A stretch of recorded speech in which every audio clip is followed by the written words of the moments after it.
Hello students, आज हम करने वाले हैं important questions of chapter number 15 biodiversity and conservation. तो चैप्टर छोटा सा है। इस यूनिट का जो मेन बल्क क्वेश्चन आने वाला है वो आने वाला है आपका चैप्टर 13 ऑर्गेनिज्म एंड पॉपुलेशन से, ठीक है। लेकिन स्टिल ये चैप्टर अपने आप में इम्पॉर्टेंट हो जाता है बिकॉज इस चैप्टर में ट्रिकी क्वेश्चंस जो हैं और छुपे हुए जो क्वेश्चंस होते हैं वो बहुत ज़्यादा होते हैं। तो ऐसे क्वेश्चंस मैं लेके आऊँगी। स्लॉट्स में हम आपको इम्पोर्टेंट क्वेश्चंस करवाएंगे। तो आज की स्लॉट में जो इम्पोर्टेंट क्वेश्चन अपने को देखना है वो है, first one is very important question of the chapter. इस चैप्टर की जान आप मान लो ये है, ठीक है। This is the species area relationship वाला ग्राफ। अब यहाँ पे क्वेश्चन क्या पूछा हुआ है, देखो यहाँ पे जो भी पूछा हुआ हो, आप बस ये ध्यान रखना कि ये जो टॉपिक है एज अ होल, ये टॉपिक अपने आप में बहुत इंपॉर्टेंट है। तो अभी मैं आपको इस तरीके के क्वेश्चंस करा रही हूँ, हो सकता है एग्ज़ाम में कोई और तरीके से पूछ लेंगे वो, तो पूछने के तरीके अलग अलग होंगे। तो मैं जब भी आपको करवाती हूँ मैं आपको यही सिखाती हूँ कि आप थोड़ा सा टॉपिक पे फोकस करो कि मैंने उठाया कौन कौन सा टॉपिक है, और फिर उस हिसाब से उन टॉपिक में जो जो क्वेश्चंस पूछे गए हैं उनके आंसर्स क्या क्या होंगे। अब जैसे कि ये है, यहाँ पर जो क्वेश्चन पूछा गया है, it talks about,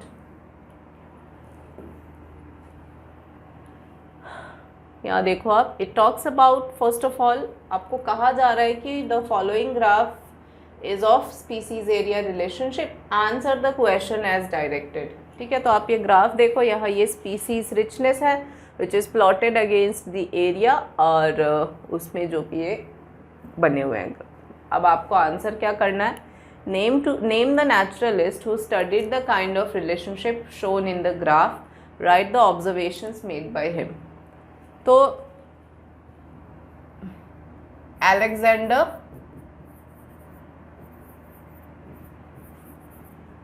von Humboldt, ठीक है, ही वॉज द साइंटिस्ट जिन्होंने, या नेचुरलिस्ट जिन्होंने ये स्पीसीज एरिया रिलेशनशिप ग्राफ दिया था। उनका ऑब्जर्वेशन क्या था, ऑब्जर्वेशन ये था कि जब कोई भी the more the area explored the species richness increases, but up to a limit, मतलब इंक्रीज तो होते हैं बट एक पर्टिकुलर लिमिट तक इंक्रीज होते हैं। और जब हम ऐसे इन जनरल इस चीज़ को प्लॉट करते हैं तो अपने को एक रेक्टेंगुलर स्पीसीज रिचनेस को एरिया के अगेंस्ट प्लॉट करते हैं तो एक रेक्टेंगुलर हाइपरबोला मिलता है ग्राफ में, ठीक है। तो उसी रेक्टेंगुलर हाइपरबोला को हम अगर लॉग लॉग स्केल में प्लेस करें तो फिर अपने को एक स्टीप जो है वो लाइन मिलती है। ये उनका ऑब्जर्वेशन था, ठीक है। और ये पूछ भी रहे हैं कि यहाँ दो सिचुएशंस दिए हुए हैं, write the situations as discovered by the ecologist when the value of z, slope of line, slope of regression जिसको बोलते हैं, lies between 0.1 to 0.2 and 0.6 to 1.2। तो 0.1 से 0.2 के बीच में अगर z की स्लोप आ रही है और 0.6 से 1.2 की स्लोप में जा रहा है तो क्या ऑब्जर्वेशन है, तो ये ऑब्जर्वेशन ये है कि जो भी ऑर्गेनिज्म है, z तो स्लोप ऑफ लाइन हो गया एंड b बिकम स्टीपर कब, तो जितना ज़्यादा एरिया हम एक्सप्लोर करेंगे। अब ये वैल्यूज़ के बारे में आते हैं, तो वैल्यूज़ तो अपने को यही बताते हैं कि जितना कम उतना एरिया कम एक्सप्लोर है, जितना ज़्यादा यानी उतना एरिया आपने ज़्यादा एक्सप्लोर किया है, ठीक है। इसको लिखने का तरीका यहाँ आ जाते हैं हम।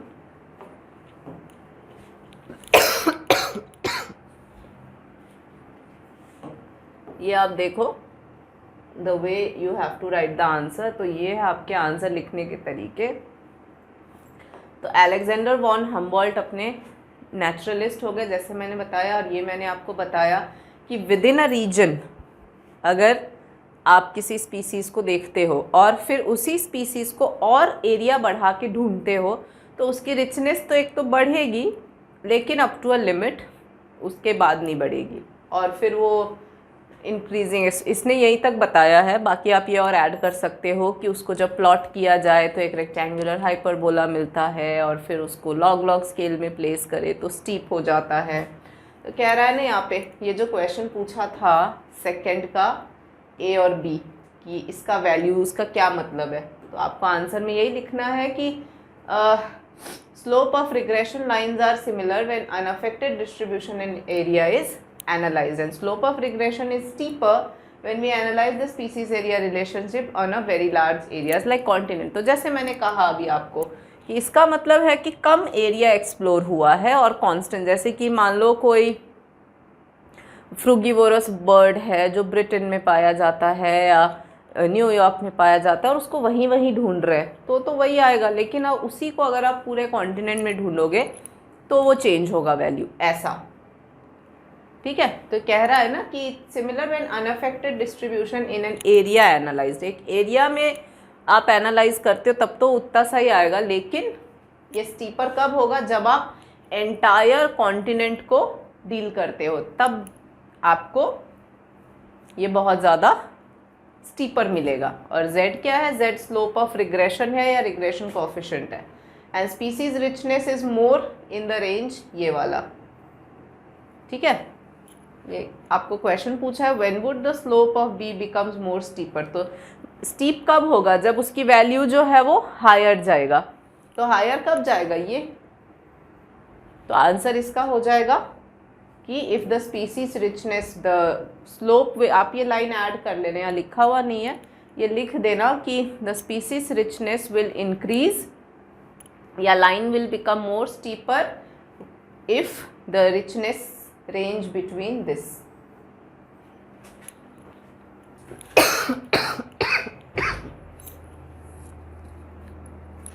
ठीक है, तो this way you answer the question, और ये बहुत इंपॉर्टेंट क्वेश्चन है। अब इसमें मैंने ये क्वेश्चंस पुट अप कर दिए हैं यहाँ पे, आपको और भी तरीके आ सकते हैं। आपको डायरेक्टली बोला जा सकता है कि explain species area relationship with the help of a graph, बस इतना पूछ दिया। उस समय तो आपको पूरी डिटेल, मान लो 5 मार्क्स में आ गया, तब तो आपको ये जो भी यहाँ क्वेश्चन, ऐसे वाले केसेस में क्या थोड़ा आसानी हो जाता है, क्योंकि अपने को बेसिक बेसिक पूछा है तो चलो बेसिक बेसिक आंसर करो, लेकिन when it comes to answering kind of whole 5 marks पे, अब आपके ऊपर डिपेंड करता है कि आप इस पूरे टॉपिक में से 5 नंबर के लिए वो क्या क्या पॉइंट्स लोगे, तब थोड़ा सा सोचने वाली बात आ जाती है। तो अगर एक्सप्लेन करने बोलते हैं तो ऑब्वियसली अलेक्जेंडर वॉन हम्बर्ट ने क्या बोला, ये ग्राफ बनाना पड़ेगा, इसकी पूरी डिटेल देनी पड़ेगी।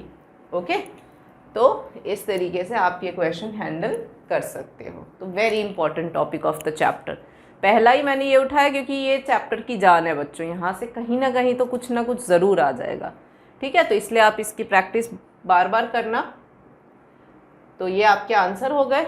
अब नेक्स्ट क्वेश्चन जो इस चैप्टर से बनता है और बहुत बार आ चुका है ये, तो इसके क्वेश्चंस हो गए, और ये है इसका ग्राफ जो कि फॉलो करना है। ठीक है, so observe the global biodiversity distribution of major plant taxa in the diagram alongside and answer the question that follow. तो आपको ये जो भी डिस्ट्रीब्यूशन है आपकी बुक में बना हुआ है, एज इट इज़ उठा दिया है। अब आपको ऐसे याद थोड़ी ना रहेगा कौन क्या है, तो आपको ये आंसर इसको देख के करना है। ठीक है, सो ये आ गए आपके मॉसेस, ये आ गए ferns, fungi, angiosperm, lichen, algae. अब इस पाई चार्ट को देख के आपको कुछ क्वेश्चंस आंसर करने हैं। पहला पूछ रहा है which group of plant are most endangered, दूसरा है why are mosses ferns so few, give reason. अब ये बिल्कुल चैप्टर 1 का आ गया क्वेश्चन।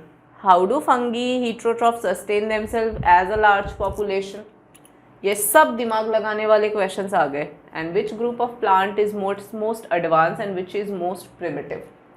तो देखो बच्चों, which group of plant is most endangered, तो ये ग्राफ देख के क्या लगता है आपको, ग्राफ देख के कौन से प्लांट सबसे ज़्यादा एंडेंजर्ड होंगे?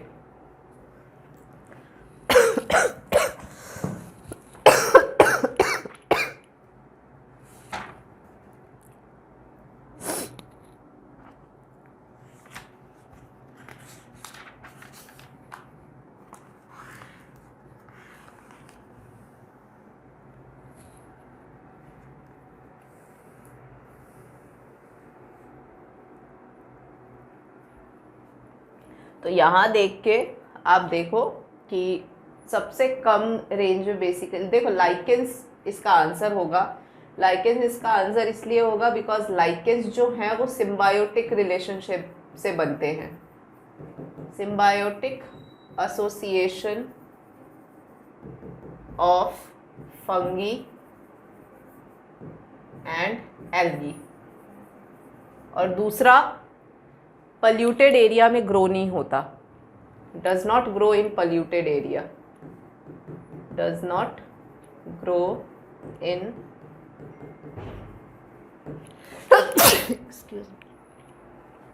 Polluted area. तो ये दो रीजंस हैं कि प्लांट जो है वो एंडेंजर्ड है। ठीक है। Why are mosses ferns so few, तो इसका भी आपको पता है, मॉसेस एंड फर्न्स रिप्रोडक्शन के लिए वाटर रिक्वायर्ड है, तो जहाँ पानी ज़्यादा होगा वहीं मिलेंगे आपको, so that is why they are few.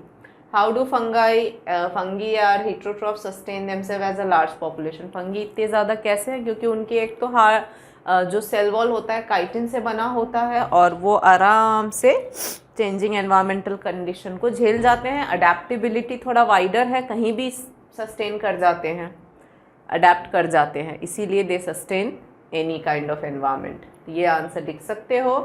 और एडवांस कौन है, एंजियोस्पर्म, ये तो अंडरस्टूड सी बात है। प्रिमिटिव कौन है, तो इसमें आप ले सकते हो, प्रिमिटिव के लिए आप आंसर कर सकते हो फंगी, क्योंकि फंगी बहुत ओल्ड है, इसीलिए तो अब तो उसको किंगडम ही अलग कर दिया है, अभी यहाँ पे फिर भी प्लांट्स में लेके चल रहे हैं। तो यहाँ पे आपके आंसर भी बेटा वही लिखे हुए हैं। ठीक है, सिमिलर कि पहला आपसे पूछा जा रहा है, पहला क्वेश्चन क्या था, मोस्ट एंडेंजर्ड, तो मैंने दो रीजंस आपको बता दिए, मतलब यहाँ पे सिर्फ लिखना है बट मैंने रीज़न भी बताया, एक तो सिम्बायोटिक एसोसिएशन, दूसरा पल्यूटेड एरिया में ग्रो नहीं करते हैं। तो अब सोचो पोल्यूशन कहाँ नहीं है तो कैसे ग्रो होंगे। Then mosses and ferns, humid condition, water required होता है रिप्रोडक्शन के लिए, तो वो जहाँ वाटर होगा वहीं आएंगे, जहाँ नहीं वहाँ नहीं आएंगे। And then fungi are able to sustain large population because they have wider adaptability, जैसे मैंने कहा, and they grow on dead organic matter, तो इसीलिए कहीं भी एडजस्ट कर जाते हैं। Then most advance group angiosperm, primitive हो गया फंगी, तो ये आपका आंसर होना चाहिए। और इसी तरीके से आपको सारे क्वेश्चंस का प्रॉपर आंसर लिखना है। मैं आपको हमेशा बताती हूँ लिखना कैसे है, जैसे यहाँ पे 1 2 3 4 क्वेश्चन में पूछा था, तो यहाँ भी आंसर में 1 2 3 4 है, और की पॉइंट्स को अंडरलाइन कर दो, एग्जामिनर वही देखेगा। ठीक है, तो बायोडाइवर्सिटी के और भी क्वेश्चंस इंपॉर्टेंट है, उनको लेके मैं आपको आगे की वीडियोस में मिलूंगी। तब तक के लिए आप ये वीडियोस देखिए and enjoy with team competition. Thank you children.